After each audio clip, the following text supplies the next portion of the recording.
Hello and welcome to this episode of the Skiff Meetings podcast, the podcast for curious event professionals embracing the future of business events. My name is Andrea Doyle and I am the executive editor of Skiff Meetings. In this episode titled Milwaukee Taking the National Stage, I have the pleasure of speaking with Peggy Williams-Smith, the president and CEO of VISIT Milwaukee. We discuss topics including how Milwaukee welcomes Democrats as well as Republicans, how hospitality has been a lifelong passion, how this blue city is going to be hosting the Republican National Convention. We talk about the importance of communication, how she was born and bred in Milwaukee, and how important it is to be a storyteller. I hope you enjoy listening to this conversation, and I invite you to check out other episodes with tips and insights from today's most influential event professionals. You can find all the episodes on our website or subscribe through your favorite podcast service.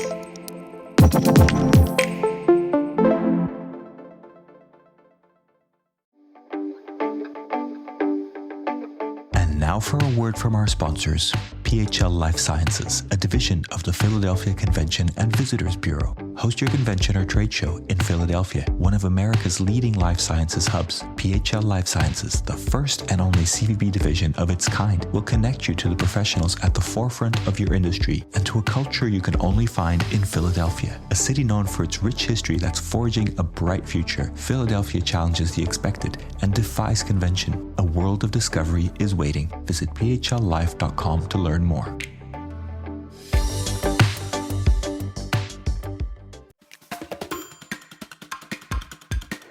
Well, Peggy, thank you so much for joining us on this podcast. I really look forward to our conversation. So you started as a bartender and a waitress early in your career. How did you find your way to the meetings industry? Well, I started, actually, my first job was at Arby's in 1986. Where I was Employee of the Year in 1987 for all of the Arby's in Wisconsin. I'm very proud of that. I still have my name tag. I started bartending and waitressing early. My parents belonged to a semi-private country club in southeastern Wisconsin, and they were looking for a bartender or a beer cart girl. And somehow my parents said, you should go apply. I did, and I got the job. And because it was a country club, they had meetings and events that took place. And eventually it morphed from bartending and waitressing to bar manager, to banquet manager, to me leaving the industry altogether, thinking that I wanted to have a life. I was young. I was in my early 20s. And I did not want to work nights and weekends anymore because all my friends had day jobs and I didn't. So I left, and to this day, the people who worked at Muskego Lake still take credit for my career. They got called by a headhunter from the Hilton in Milwaukee asking if they knew anyone who would be a good wedding planner for the Hilton Hotel in Milwaukee.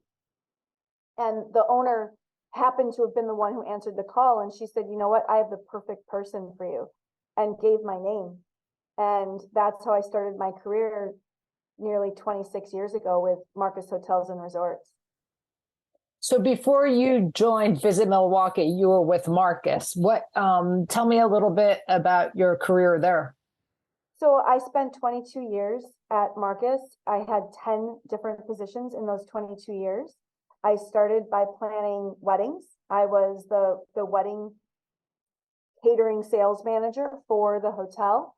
And then from there, I went on to do meetings and conventions. So I planned some of the citywide conventions that were held in the city. That was the late 90s and early 2000s. When I first applied for the job, the director of catering asked me what I wanted to be doing in 5 years. And I jokingly looked at him and said, well, your job, wouldn't that be the next step? So 4 years later, he left, he got a promotion, and they let the position sit open for a while, which was good for me because I was still young and I probably wouldn't have been ready for the position at that point. And about a year later, they posted the position. So that's when I took the director role, and I was a director at the Hilton that I moved to our flagship property, which is the Pfister. It's a property that was built in 1893, absolutely stunning, 307 rooms, and the catering epicenter at the time for the city of Milwaukee. And I was there for 3 years before I moved into a role as the general manager of a private country club that we had taken over as a management company. And then I went to the corporate office where I went from corporate director of catering and events to vice president of food and beverage. And I finally, when I left there, I was senior vice president of operations. And did you have your eye on the Visit Milwaukee position? You know, funny, so my husband is also in the business. He worked for Marcus for 35 years. He retired this past September. I always thought I would be the general manager of the Pfister Hotel. And we always thought he would work for the bureau for Visit Milwaukee. And when he took the job as the GM of the Pfister in the early 2000 teens, I thought, well, that was my job. That was the job that was intended for me. And when this job became available, in all honesty, you know, I love this city. I've been involved in the community in this city my entire career. And I thought that there was an opportunity for me to really tie this organization to the community. And, you know, I've belonged to many women's groups throughout the years. I've heard all the things that women typically don't put in unless they meet every single criteria. Whereas men, if they meet one, they're like, I got this. And I just thought to myself, you've been to enough of these talks and these discussions and these roundtables. And if Donald Trump can be president of the United States, a reality TV star, then I can certainly be CEO of Visit Milwaukee. So I threw my name in the ring in early 2019. Wow, love that. Have you always lived in the Milwaukee area? I have. I'm the first local native Milwaukeean and the first female to hold this position. So everyone who's held this position in the past has, first of all, been a man, and second of all, not from the city of Milwaukee. Maybe they've lived here for a while, but they were always transplants. I mean, it's hard for some people to understand what DMOs do. So I was curious to find out how you explain to friends and family what it is you do. You know, I hear this all the time from DMO people. And, you know, I just haven't had that same experience. And maybe that's because I've been in the hospitality business my whole life. And with hospitality and hotels, you know what a DMO is and you know what they do. And my circle of friends have always known what I do. So it hasn't been that hard for me to explain what it is that Visit Milwaukee does and the impact that we make on the community. But we've also made a concerted effort to talk about it and to be visible locally, not just outwardly when we're selling the city. We need our residents to understand what it is we're doing so that they can help us. And they have been incredibly supportive of the work that we're doing. Okay. So you just said your first female CEO in your position there in Milwaukee. Why do you feel it's so difficult for women to get a seat at the table, especially at organizations like yours? You know, I don't know. I was shocked. I mean, it was a big story here that I was the first female CEO. Like I said, I've always been very involved with women's groups. We have a local group here called Tempo Milwaukee, Professional Dimensions, and Milwaukee Women Inc. All of them have different missions as it pertains to women in leadership roles. And I've surrounded myself with women who are in positions of power, who hold leadership positions within each of their organizations. So I didn't think of it as big of a deal. And then when I started, when I started with Visit Milwaukee, I only got to attend one industry event before the world shut down. And I was pleasantly surprised with the number of women in leadership positions. I was approached immediately by women who held leadership positions. They invited me to join a group called Strong Women Who Get Shit Done. And it is, so I see how many women hold leadership roles throughout the world in tourism. So, I guess I haven't looked at statistics to see if the number is, if there's a big, huge gap between male and female leadership. But I do think that it's certainly something that is changing, and I see it changing every time I see an announcement made about a position. Okay. Shortly after I started, Chicago named a female CEO. Right. I haven't done the research, but looking back in the recent history, it's always been a man, and now there's a woman there as well of a major city. So you believe women are breaking the glass ceiling? I do. My mentor, so in the state, we have a state organization of all of the DMOs, and I was assigned a mentor, and my mentor was Deb Archer, and Deb Archer is a legend in the world of DMOs. She was from Madison. She's since retired, but again, she introduced me to all these other women who were CEOs of destination management organizations. So I do see it changing. I think that we always have to be diligent. The world, it always can throw curveballs, but I definitely think that it is changing. We haven't broken through the biggest glass ceiling, which would be a woman holding the office of the President of the United States. I think that's the one that I'm personally holding out for. Okay. Talking about the presidency, you helped land the Republican National Convention, which will be coming to town next week. Can you just tell us a little bit about what that entailed?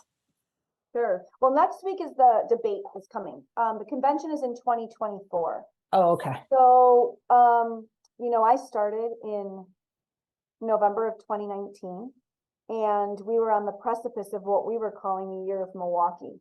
We had booked the Democratic National Convention that was supposed to take place at our brand new Fiserv Forum, and we were gearing up, and I came in last minute, so we hit the ground running. So when it canceled, it was, the pandemic itself was devastating on everyone, and we can talk about that in a separate portion. But there were people who were upset. We had done a lot of planning, the city, the county, the region, to be able to host this once in a lifetime event.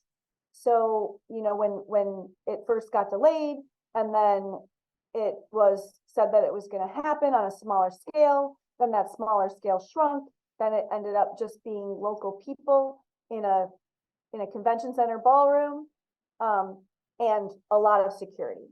So immediately, because we had really talked about this in the press with people, with the community, with our hospitality and tourism community, they wanted to know if we would go after the DNC again in 2024. And that's really not how it works with a political convention. And as we were coming out of the pandemic in September of 21, I got an RFP on my desk for the Republican National Convention. And it was also copied to our mayor at the time. And I happen to have a board member who sits, he's the vice chair of the Republican Party of Wisconsin. So I called him and I said, hey, I just got this bid. What do you think about putting in for this? Do you think this is something that we would be able to do? Because I was really looking at him for the fundraising portion, because there's a significant amount of money that has to be fundraised, and that would not be something that I would be comfortable doing. And then I called the mayor and said, as a blue city, do you want to do this? And he said, absolutely, 100%. So the three of us flew out to DC to present. Again, I was still very new to the DMO world, because my first 13 months had all been during COVID. I think I had gone to one, besides that first industry trade show, which was PCMA, back in January of 2020, I think I had gone to a CEO summit for Destinations International. So I was not used to doing these types of pitches on my own for something this major. And there were 5 other cities in the room waiting to present. And my favorite buddy from a city that I won't name had all these gifts.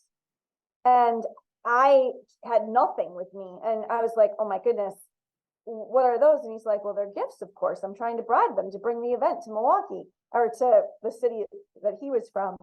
And I said, oh my goodness. So we got in the room, and the mayor did a wonderful job of saying that he looks at this as green because it makes money, and he wanted to make sure that the city was able to showcase itself on that international stage that we didn't get the opportunity to do in 2020. And then as I was leaving, I said, I want you to know that I have gifts for all of you, but they were too big for me to bring here. So I'll be mailing them to each of you. And then we did that.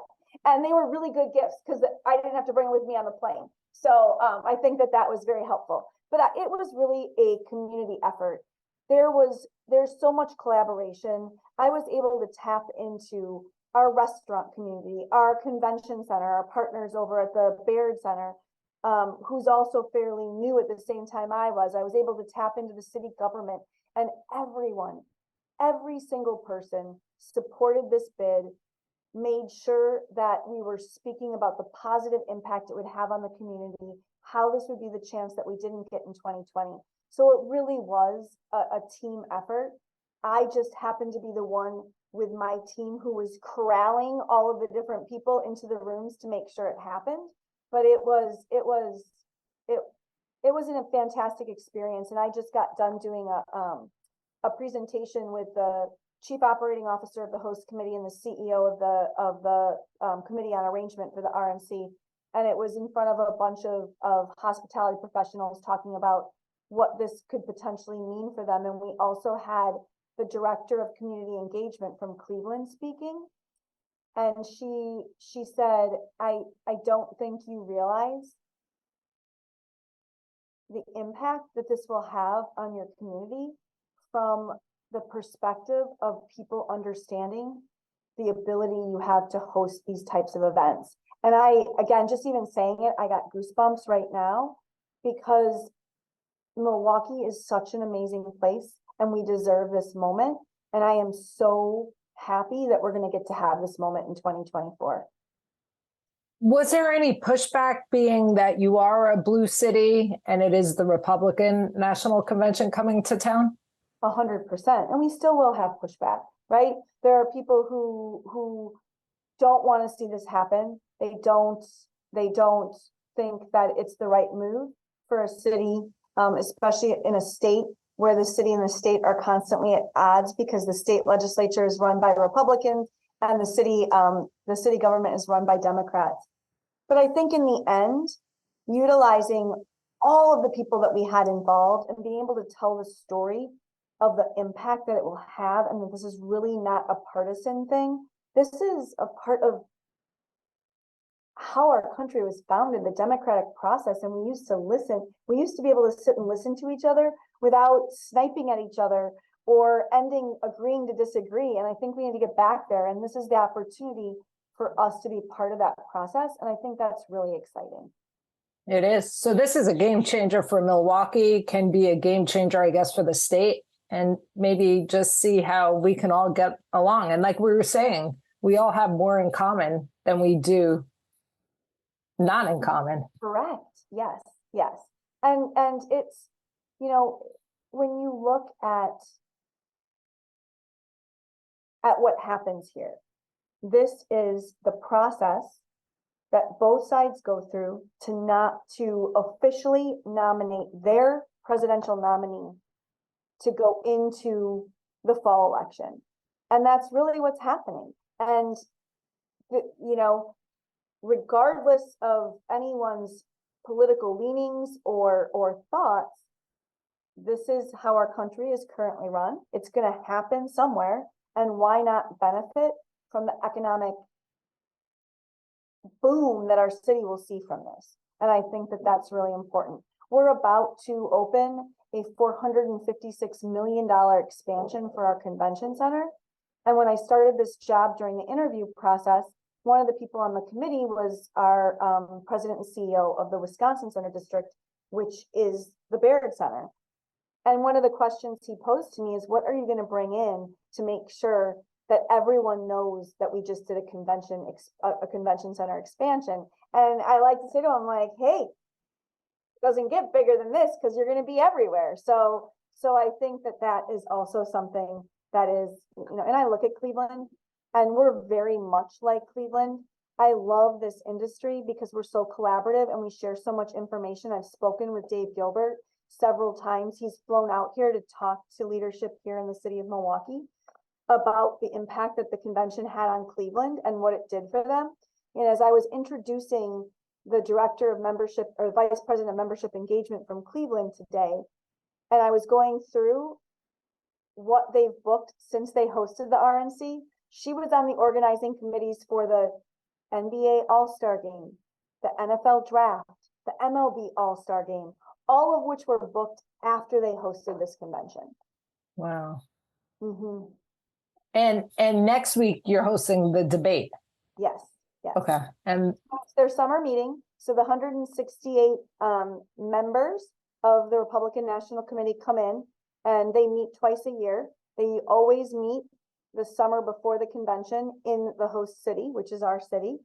And in addition, then Fox is hosting their first debate here. So we have an opportunity to showcase a lot of our different hospitality and tourism professionals in a convention partner fair that we will be able to get them in front of these people prior to the convention being held. And then obviously the debate. The debate in Cleveland in 2015, 24 million people tuned in to watch it. It was the highest cable television viewership outside of a sporting event in the history. So again, I think there's a huge opportunity for us to showcase, many people don't understand that we're on a lake, we're the fresh coast, that there is acres and acres of beach. We have beaches here in Milwaukee, and they're going to be able to see that shot flying in to the Calatrava Design Art Museum as they, zoom in on Fiserv Forum and the debate show floor. Wow. And that viewership will probably be even more given the circumstances of the former President Trump and his indictments and the question of whether he's going to appear next week. I would assume yes. So you mentioned the newly expanded center that's going to open next May, right before the convention. Isn't that correct? It is. So we'll actually start hosting groups in late March, early April. Okay. And then we obviously allow them time to move in, but we have several groups booked so that we can get used to the convention center, make sure we work out any kinks prior to the RNC getting here. But it's amazing. It's going to give us 300,000 square feet of exhibit space, which we did not have before. We had 188,000, which did put us at a competitive disadvantage to our peer cities. So I think this is really going to help us become a meetings and conventions destination. Wow. Anything else new in Milwaukee for groups? Oh, so much new. I mean, we have so many different event venues. There's so much economic development as it pertains to tourism, because first of all, our governor is a huge fan of tourism, and our mayor, not the mayor who was there when I first started talking to the DRNC, we had a mayoral switch. Our former mayor, Mayor Barrett, went to go be the ambassador of Luxembourg. He was tapped by President Biden after hosting the DNC in 2020. So Mayor Cavalier Johnson was appointed interim, was elected in April of last year. He's our first Black elected mayor, and he is incredibly supportive of tourism and all it has to offer. So I definitely, that is incredibly helpful in what we're doing and helps to draw the spotlight to economic development as it pertains to tourism. Wow. You sure do have a lot going on. We're the city of festivals. We have a 75-acre festival ground that hosts multicultural festivals. We have the largest Irish Fest in the United States, the largest Mexican festival in the United States, both of which are happening in the month of August. We also have Black Arts Fest MKE. We have a Polish Fest. We have Pride Fest. So our festival season is absolutely booming, and there's always new things that are happening at the festival grounds to make sure that we attract tourists from all over the country. And we're home to the Bucks and the Brewers as well. So. And right after you started, didn't the Bucks win a championship? They did. The Bucks won the championship in 2021. It was fantastic. I don't think there could have been better advertising for our city. Again, just looking at the skyline, I was at an industry trade show in Baltimore, I believe, and I was at an after party at a bar, and of course they had the playoffs on and the Bucks were on, and the TV camera zoomed over Deer District, and you saw 100,000 people of the most diverse backgrounds watching the Bucks from outside the arena, which housed another 18,000 people. It was just a phenomenal experience to be able to experience a championship. And we hope, because in 2016, after Cleveland hosted the RNC, the Cavaliers won the championship that year. So we're hoping we have some of that same luck in 2024. Oh, that sounds good.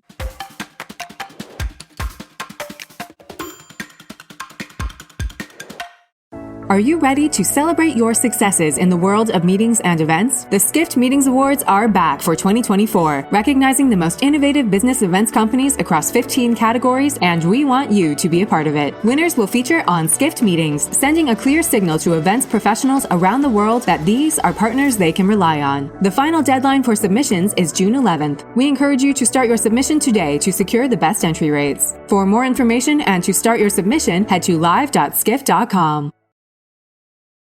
So you started your role just before the COVID pandemic shut down the world. What was that like? Sometimes I still tear up when I reflect on all that happened. Regardless of where I would have been, had I stayed with Marcus, it would have been devastating because it was a hotel company. And I will tell you, most of our hotels closed. I think, as I mentioned a little earlier, my husband is the general manager, or was the general manager of the Pfister during the pandemic. And I had worked as the assistant general manager in that property in the early 2000s. And to walk into an empty hotel, we always joke, we never had keys because hotels don't ever close. The door is always open. And it was the hardest thing I ever had to do, was walk into that hotel and see no one working and no guests. I just literally, my husband and I sat in the middle of the lobby and broke down in tears because it was just such a surreal moment. We never, we both have been in this business for long enough to have lived through 9/11. We lived through September 11th. We lived through the horrible times through the recession, where we didn't think that we were going to survive or that businesses wouldn't survive, but there was nothing like this, nothing. We immediately stopped spending because there was no one to market to, because no one was moving anywhere. But what we did was we became the communicators. We brought people in and we tried to feed as much information to them as possible. I was fortunate enough to be part of committees that had CEOs of other destination organizations from all over the country, and we were sharers of information. We held a weekly webinar in which we brought on guest speakers who talked about safety, about what you could do when we were ready to reopen. My team absolutely hated it. I think maybe it went on a little too long after COVID started to subside. because it was a lot of content every single week that had to be put together, because we started with the good things that were brewing in Milwaukee, and then we continued by sharing, best practices, what other cities were doing, what you could do as a restaurant to be safe when the health department came to inspect you so you could reopen. What were you doing about the mean people who were not wanting to wear masks? We made sure that we were speaking. And I think when you ask that question about, what do you tell people you do? I think during that time frame, because there was no other noise, we were able to show what it is that we do as an organization. And that really helped us to come out of the pandemic stronger, because we had that time where there was no other noise that was happening. It was, I had to lay off 50% of the team, which is never easy. I was on the call with every single one of them, with my HR director, sitting 6 feet apart in my office on a speakerphone, because you couldn't give hugs. You couldn't say everything was going to be all right. It was surreal. Being in this industry my entire career, it was just a surreal time for everyone. I mean, it's no different for us than anyone else, but making sure that we were working together. I made some mistakes. My senior team would joke, because I had 8 a.m. meetings and 5 p.m. meetings every day on Zoom, because I didn't know what was going to happen. And I wanted us to be able to come back together, because each of them had different networks of people that they were talking to. And I wanted to make sure that we were all on the same page. I was so new. I hadn't yet had a chance to build a culture. So they didn't say so during it, but they certainly made comments after we stopped doing the twice daily meetings. Like, yeah, it was like, well, what did you do? Oh, well, I watched the dog for 3 hours, because it was a little comical, and maybe I went a little overboard. But I do think that, it was something that was needed, and it was something that helped all of us to be able to cope together. The organization prior to my arrival was doing monthly staff meetings. I moved to weekly staff meetings so that we could all be in the know of what was happening, because everyone was the times were so uncertain. It was first round of layoffs, second round of layoffs. I tried to cut through that. I just did all the layoffs at once, trying to make sure that people didn't have that feeling of uncertainty during that time. And it was,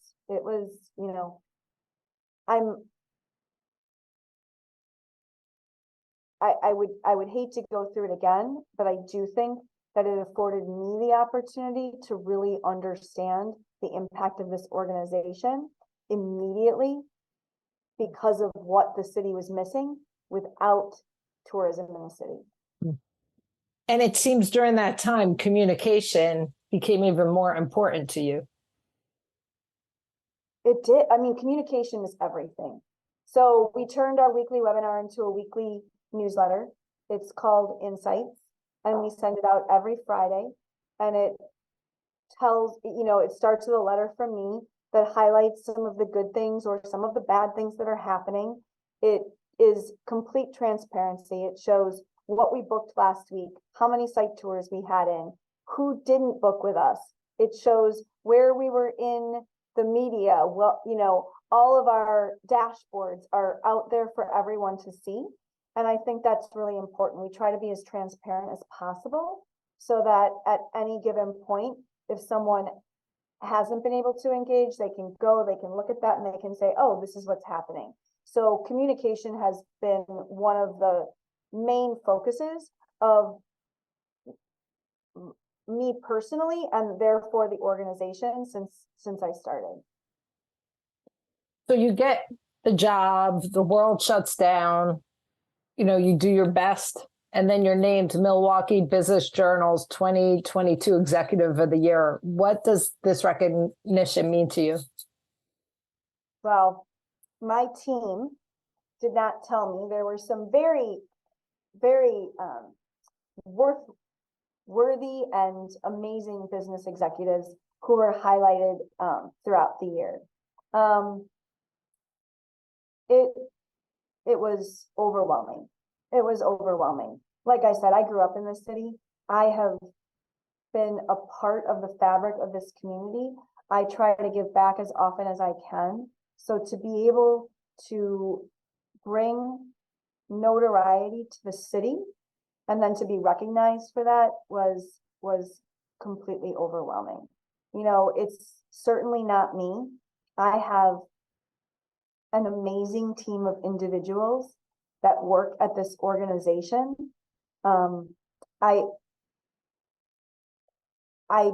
They are fantastic. I hear it, and they're each fantastic at what they do, and what they do is each so different.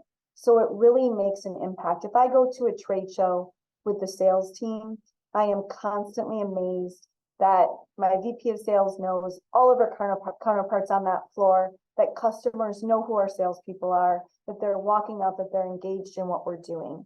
I have a VP of marketing who is new to our organization, and he's the one person who's been in other DMOs, and he brings this wealth of knowledge that we didn't have. And as someone who's not from here, he also gets to bring that visitor perspective because he used to visit here. And I think that's really important. Our partnership team is just fantastic. We engage partners in so much more than just leads. We engage them in everything, and we try to expand the boundaries of the traditional tourism zone boundaries, around the convention center. We try to make sure that those businesses that are outside of that see business from the things we bring in. Our PR director is fantastic. She is just amazing. And then without the support of our VP of HR and our administrative team, we wouldn't be able to keep running. We wouldn't have the things we need to do our job. So I'm just so fortunate that the award was really a reflection of the entire team, and the entire team is just fantastic. How many are on your team? We're at 43 right now. Okay. So we went down to 22 during the lowest part of the pandemic. We were at 50 prior to my arrival. They were at 50, but right before I started, there was some turnover, as there always is when a CEO leaves. Right. What attributes and or qualities have you developed that have helped you become the leader you are today? I am fortunate to have a personal board of directors that keep me in line.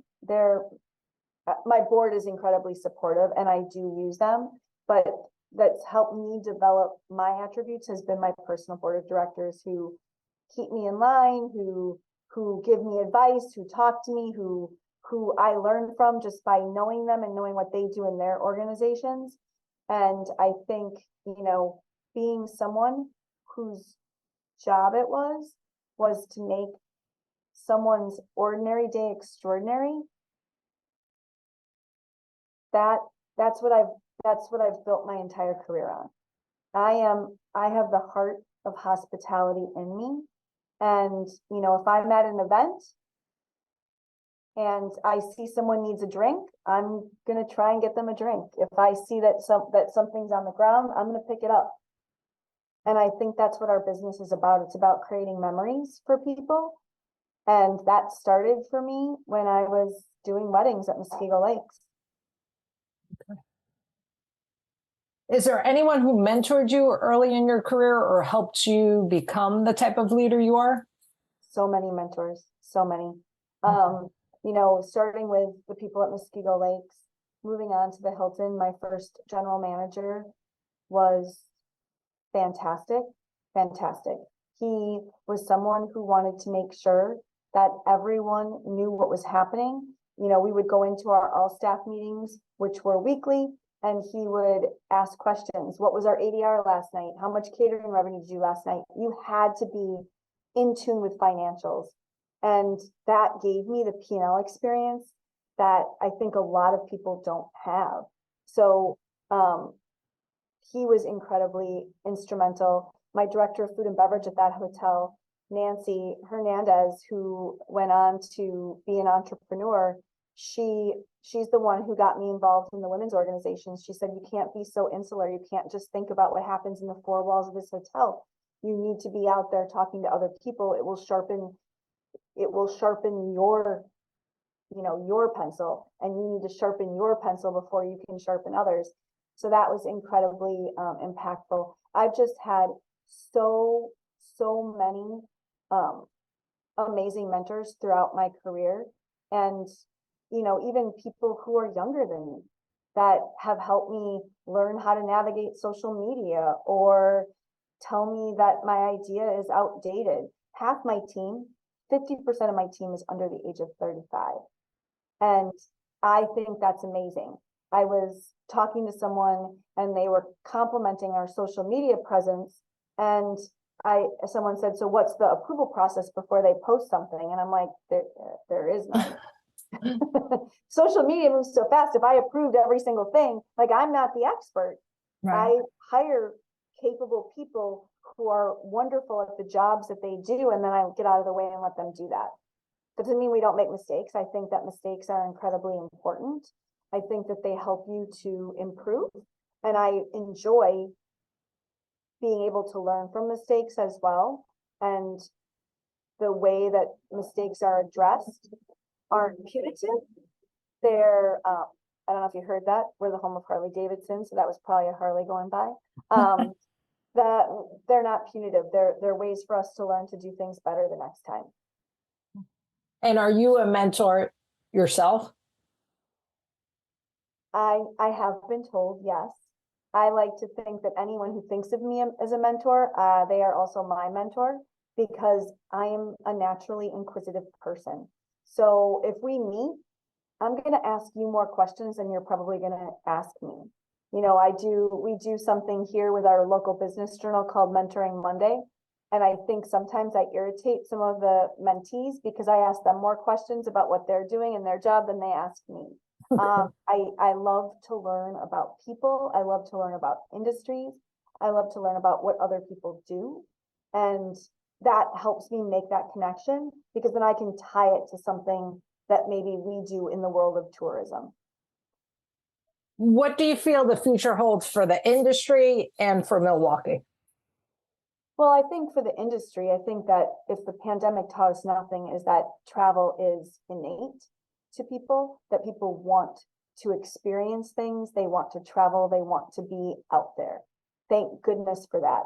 The way leisure travel rebounded as the pandemic started to subside was nothing short of miraculous, when we didn't have meeting and conventions that were coming back in so quickly, because people were still, organizations, I think, not the people in the organizations, but organizations were more worried. So leisure travel is what carried most of our industry through that end part of 2021 and the beginning part of 2022. I think the future looks bright for Milwaukee. Our leads, since announcing the RMC or in the middle of last year, have doubled, and I mean doubled. So we are seeing, and of course, the expansion of the convention center helps that. Everyone wants to be in something shiny and new. So the Baird Center will also help our team. We've restructured our team. We have remote salespeople. We hadn't had someone in the DC market for nearly a decade, and we put someone in the DC market back last year. That has really helped out there. And then we just hired someone in the Southwest, so that we have someone on that side of the country who can also talk about Milwaukee and hopefully bring more attention to the city and what we have to offer from a meetings and conventions perspective. And then for leisure, our team knows how to pitch. They know how to tell a story. And it is really the good work of our mayor and our county exec and our elected officials who have invested in the city of Milwaukee that make it so amazing. And all our job is to sell that, is to tell that story to the world. And, that's what we are. We're storytellers. We're out there talking about Lupe and Iris, which just opened last year and was nominated for Best New Restaurant in the Country by James Beard. We're telling the story of the amazing new event venue that opened down the street that's an old church that is absolutely fantastic. We're telling the story of the woman who moved back here from Nashville, Tennessee to open Honeybee Sage, which is a apothecary, and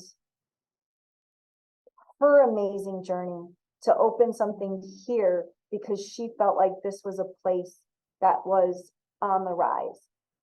There was a really heartwarming occurrence a few weeks ago. Claire, who is my director of PR and public affairs, and I were at an event. It was just an event that we were at, not speaking at it, just talking. And someone walked up because we had our Visit Milwaukee pins on. And she said, "Are you Visit Milwaukee?" And we said, "Yes." And she said, "I just want to share something with you." During the pandemic, I started looking for someplace to move. I knew I was going to make a move.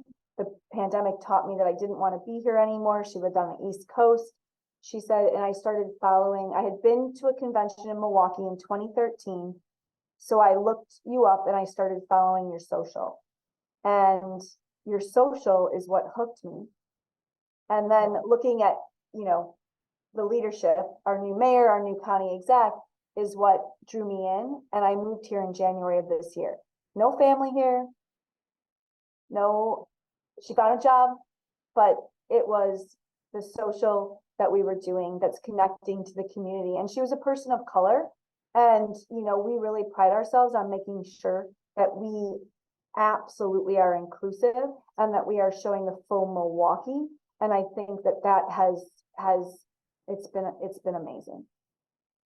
So we always wrap up our podcasts by asking, who should we have on the next podcast, and what's a question we should ask that person? Is this podcast men and women? Yeah. Mm-hmm. Okay, I thought so. Claude from Detroit. Okay. Claude from Detroit. I think that he is amazing. He started around the same time I did. He was not a DMO person. He was the CEO of their convention center. And the things he is doing in Detroit are, so when we say mentor, I don't necessarily use that term. I use it informally as well. But my first convention, like I said, was January of 2020. It was in San Francisco for PCMA. And they owned that stage. I don't know if you were at that conference, but they were the stage sponsor and they owned that stage. And it made me think differently about Detroit. And I've been following what they've been doing ever since then. And, we banter back and forth via text and email about what our budgets are. Because he's like, "I think you're spending too much money on marketing." And I'm like, "I think you're spending too much money to get groups." So I just think he's doing some amazing things in Detroit. And Detroit is also a city on the rise. And I would ask him what he thinks the turning point for Detroit has been in the last couple of years that's put it back on the map. Great. Well, I'll definitely reach out. And Great. I have a question that I need to ask. What was the gift you sent the RNC? So we did this entire box, and it was a video box.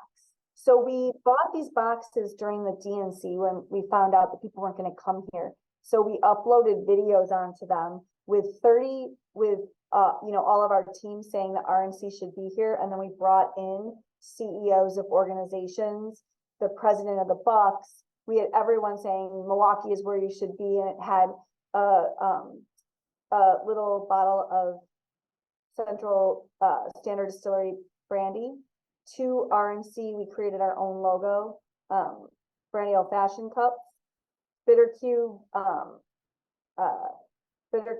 bitters, which is local to here, Door County cherries. Love it. Something else. Maybe some cheese curds, some squeaky cheese curds, and something else. Oh, and some coffee. Some coffee from one of our, I think it was MKE making coffee. So, and some Lush popcorn. We've given them many gifts since then. So there maybe not everything was in that box, but it was, the video box was awesome because you opened it, it just started playing. And then it was a taste of Milwaukee. It was a taste of Milwaukee. And, the funny thing is that the chairwoman, Ronna McDaniel, is Mormon. So she doesn't drink alcohol or coffee. And every gift we gave was because we're in the city, right? So everything we gave had alcohol and coffee in it. Oh boy. Yeah. And she still chose us. So that's wonderful. Well, this has been wonderful. I so enjoyed our conversation. Yes. Thank you for having me. I really appreciate it. And thank you. And I'm going to be looking out for Milwaukee during all these upcoming conventions. Thank you very much. Good luck on your summit tomorrow. I appreciate it. Be well. All right. Bye-bye.